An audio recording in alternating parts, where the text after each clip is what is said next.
slightly better than Sam Darnold on the list. While Right. we're in San Francisco, let's stay in the quarterback room there. At number 26, the guy who came out of nowhere last year due to the various quarterback injuries, the last man drafted in 2022, is number 26. Here's Kyle Shanahan and Brock Purdy from yesterday talking about his timeline from recovery of that fluky elbow injury that happened in the NFC Championship game.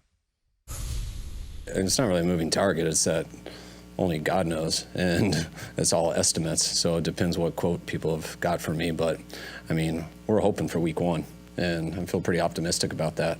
That's what we're hoping for. He'll be ready to play in week 1, and usually that doesn't mean that's the day he comes back. Usually you got to come before that to make that goal, and that's kind of the goal we're hoping for, and don't have any reason to think differently. I feel good. Arm is feeling good.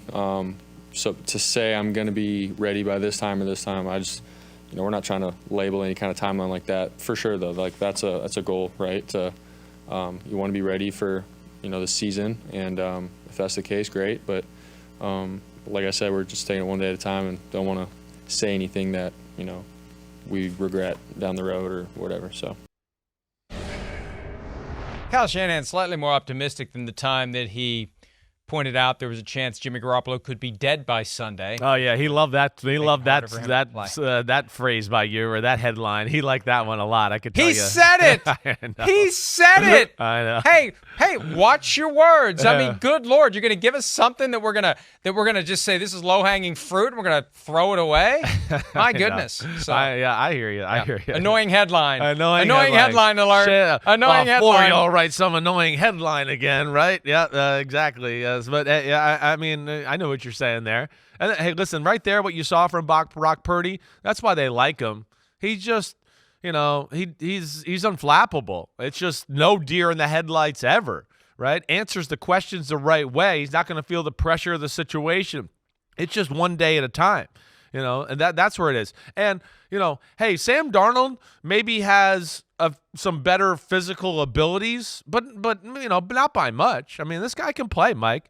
He can. He's got great feel in the pocket to scramble. That's the one thing going back and watching him. I forgot how many damn plays he made with his legs and his feet running out of the pocket and doing stuff like that. He's really special there. And then he's got a great feel for, like I talked about with Sam Darnold, who doesn't have a feel for the game sometimes and just lets it rip and plays like he's in the backyard all the time. Purdy has a governor or an element to go, wait, this is aggressive and this is reckless. And that's where he's really good too. So he's got a great feel there. He's awesome in the pocket, can flick the ball as a thrower and show you some different releases, can throw the ball under pressure and kind of just flick it. I wish his arm was a little tighter, right? Early on, maybe a hair conservative throwing the football and decisions and all that, but I think he was young and being careful. Now, there's a lot to like about Brock Purdy. I know Shanahan likes him, and I'm not scared to say that out loud. He's got great confidence in this guy, in the mentality and the physical ability, and we'll see how quickly he can get healthy from this injury. Hard not to wonder what would have happened in the NFC Championship if he hadn't been injured. Hassan Reddick coming around the edge, hitting him early. The 49ers were arguably the better team. They were hot.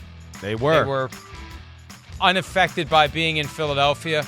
It could have been and would have been a very different day, obviously, if he doesn't get injured. And now you reset and you get healthy. Right. And you hope that you have a job when you are healthy because Sam Darnold may try to take it away. That's right. He's gonna have to work his butt off. He's got somebody there to push him. Do they got the Eagles earmarked or got them circled? I mean, between him and Deebo Samuel, they want a piece of the Eagles for sure. But yeah, that was unfortunate. And the other thing too, that really is surprising about a young quarterback when I went back and watched him. Man, Mike, he does like mature things. We know he's mature there behind the mic, but even as a quarterback, man, there's so many plays, Mike, where he kind of knows the coverage. He knows what's going to be open. He's got a good feel. And his eyes, that's where he's great, Mike. Like where he might have a guy open over here, right? He'll look here the whole way. Look here so he can keep that window open. And he looks and it's boom, and he throws it. And that's kind of more third, fourth year quarterback type of stuff there that he's also very good at, and why he had such good success last year. And look, it's always important, especially when you have high expectations, to hit the ground running. Let's take a look at the 49ers schedule and try to get an idea of which way this thing is going to go. They start in Pittsburgh. That is not going to be easy for week one. It's never easy to play in Pittsburgh. Never. Then they go to the Rams. Short week, Giants, Cardinals. There's some wins lurking there, but there's some tough games. That week 5 showdown with the Cowboys on NBC and Peacock, by the way, exclusive home of Wild Card playoff game, January 13, 8 p.m. Eastern, 8:20, I think. I digress. But the 49ers can, they are one of the best teams in the NFC, and there's wins there just because they are the 49ers. It's what the Bengals said last year. They have to play us. Right. All those teams have to play the 49ers, and when the 49ers are coming, you better be ready because you know they're going to be physical, they're going to be talented, they're going to be tough to beat. Can they hit the ground running, though, Mike? That's like you said. Can they do that? That's the big question, right? That's the, that could be the difference in why they didn't go to the Super Bowl the last 2 years. Having to go on the road in the NFC Championship game, kind of a slow start the first half of the year, and then having to come along at the end of the year and get hot. And we know they're one of the best teams in the football. But can they hit the ground running and maybe challenge a Philadelphia for the number 1 seed to where they can get them there or get whoever it is there? I think that's got to be something they got to look at too, because that certainly has hurt them the last 2 years.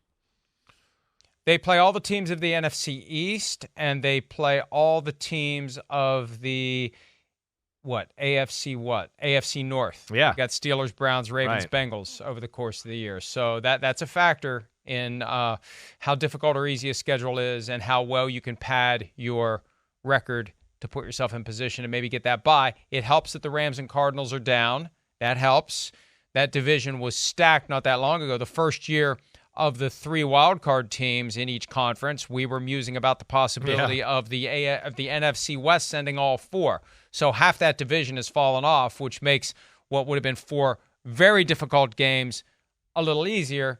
But still, divisional games always have a little extra spice to them, even when the teams are quote-unquote bad. So look, the 49ers are still one of the best teams. Quarterback position, critical. It's going to be Purdy or Darnold. We haven't seen Lance yet. I have a feeling Lance doesn't land higher. No. I have a feeling Lance, the 3rd overall pick in the draft in 2021, did not make the top 40. He did not. It was a year where, usually I have like 46 or 47 guys where I look at it and go, okay, wait, now I got to figure it out and whittle it down to 40. This year I had more. Lance was a part of that next group, but yeah.